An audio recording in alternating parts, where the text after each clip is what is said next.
कभी सोचा है एक वेब पेज सिर्फ कोरे टेक्स्ट से कहीं ज्यादा कैसे बन जाता है? आज हम HTML की दुनिया में गहराई से उतरेंगे और उन जरूरी बिल्डिंग ब्लॉक्स को समझेंगे जो एक सादे से दस्तावेज को एक शानदार इंटरैक्टिव ऑनलाइन एक्सपीरियंस में बदल देते हैं। तो चलिए शुरू करते हैं। और यही वो सवाल है जो आज हमारे इस पूरे सफर की वजह है।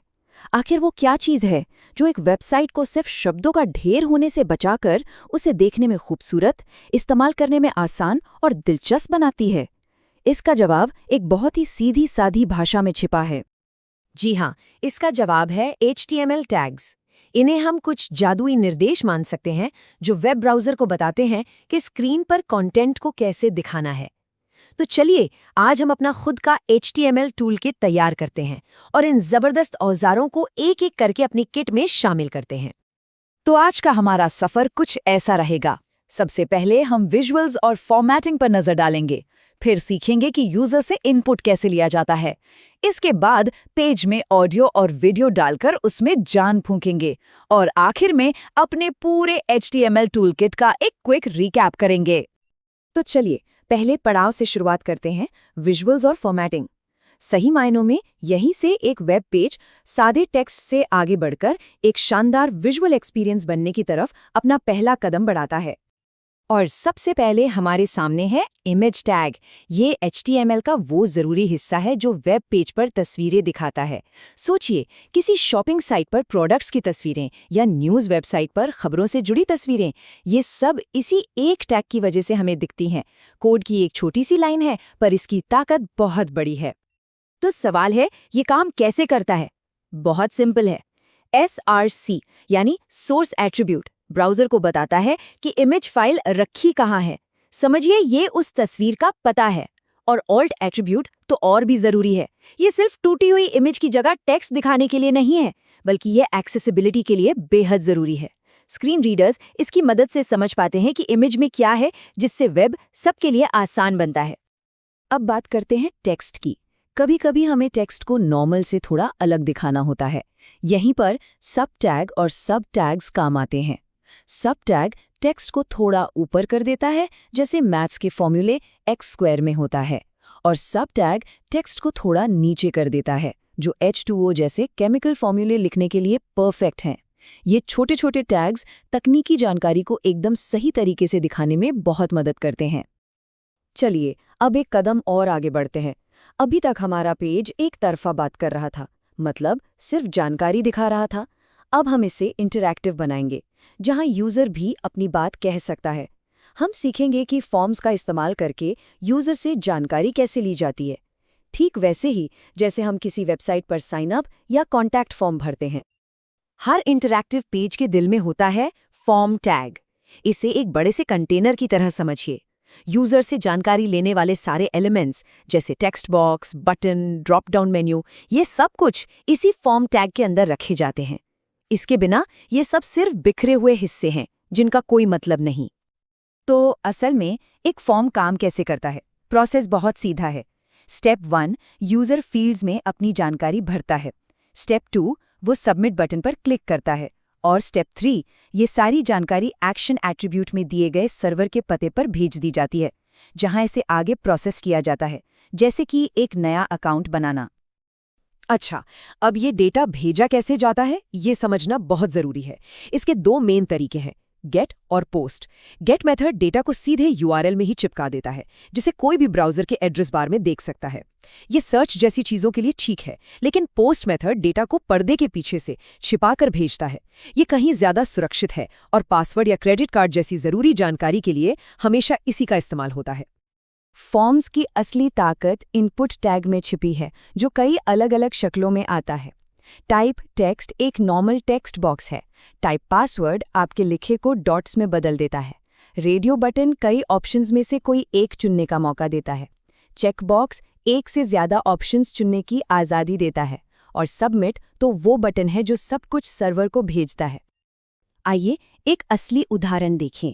यहाँ नेम के लिए एक टेक्स्ट इनपुट फील्ड है। उसके ठीक नीचे जेंडर चुनने के लिए 2 रेडियो बटन हैं। अब यहाँ एक मज़ेदार बात पर ध्यान दीजिए। दोनों रेडियो बटन का नेम एट्रीब्यूट जेंडर है। यही वजह है कि दोनों में से कोई एक ही चुना जा सकता है। ये छोटा सा नियम फॉर्म को सही से काम करने में मदद करता है। और आखिर में है हमारा सबमिट बटन। और ब्राउज़र में ये कोड कुछ ऐसा दिखेगा। नाम के लिए एक खाली बॉक्स, पुरुष और महिला के लिए 2 गोल बटन और एक सबमिट बटन। देखा, HTML की बस कुछ लाइनों ने एक काम का यूज़र इंटरफेस तैयार कर दिया, जो यूज़र से जानकारी लेने के लिए पूरी तरह रेडी है।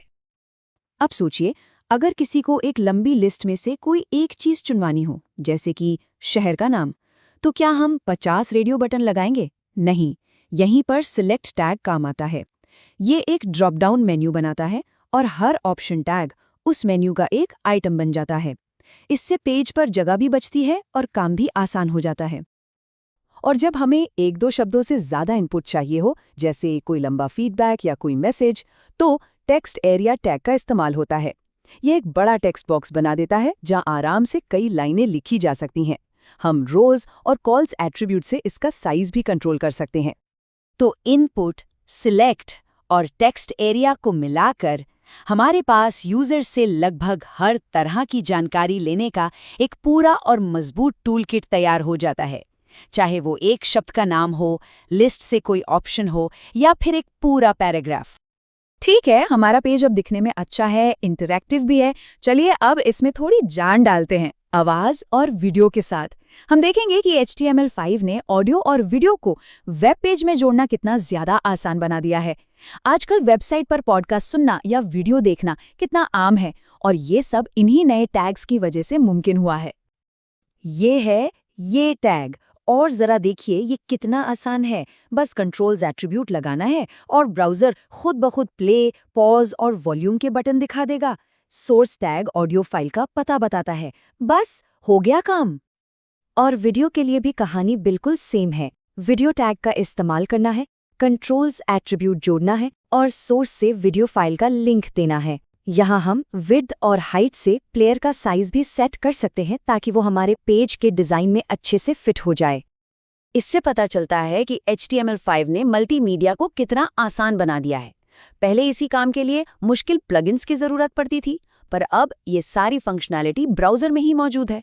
बस एक बात याद रखनी है, कंट्रोल्स एट्रीब्यूट के बिना मीडिया दिखेगा तो, पर उसे कोई प्ले नहीं कर पाएगा। ये छोटा सा शब्द यूज़र एक्सपीरियंस के लिए बहुत ज़रूरी है। तो हमने काफ़ी कुछ कवर कर लिया है। हमने विजुअल्स देखे, यूज़र इनपुट समझा और मल्टीमीडिया को भी जोड़ लिया। अब वक्त है कि हम अपने इस नए HTML टूलकिट के सभी औजारों पर एक आखिरी नज़र डालें और सब कुछ एक साथ समेटें। ये टेबल हमारे आज के पूरे सफ़र का एक बढ़िया रिकैप है। हमने देखा इमेज टैग तस्वीरों के लिए, सब और सब स्पेशल टेक्स्ट फॉर्मेटिंग के लिए, फॉर्म टैग जो इंटरैक्टिविटी की नींव है और उसके अंदर इनपुट, सिलेक्ट और टेक्स्ट एरिया यूजर से जानकारी लेते हैं, और आखिर में ऑडियो और वीडियो टैग्स जो हमारे पेज को जिंदा कर देते हैं। ये सब मिलके एक मॉडर्न वेब पेज के सबसे ज़रूरी बिल्डिंग ब्लॉक्स बनाते हैं। तो अब ये सभी शक्तिशाली HTML औजार आपके टूल किट में हैं। सवाल ये नहीं है कि इनसे क्या बनाया जा सकता है, सवाल ये है कि आप इनसे आगे क्या बनाना चाहेंगे। एक पर्सनल ब्लॉग, एक ऑनलाइन फोटो गैलरी या शायद एक छोटे से ऑनलाइन स्टोर की शुरुआत। संभावनाएं अनंत हैं और ये पूरा वेब आपका कैनवस है। तो बनाइए कुछ शानदार।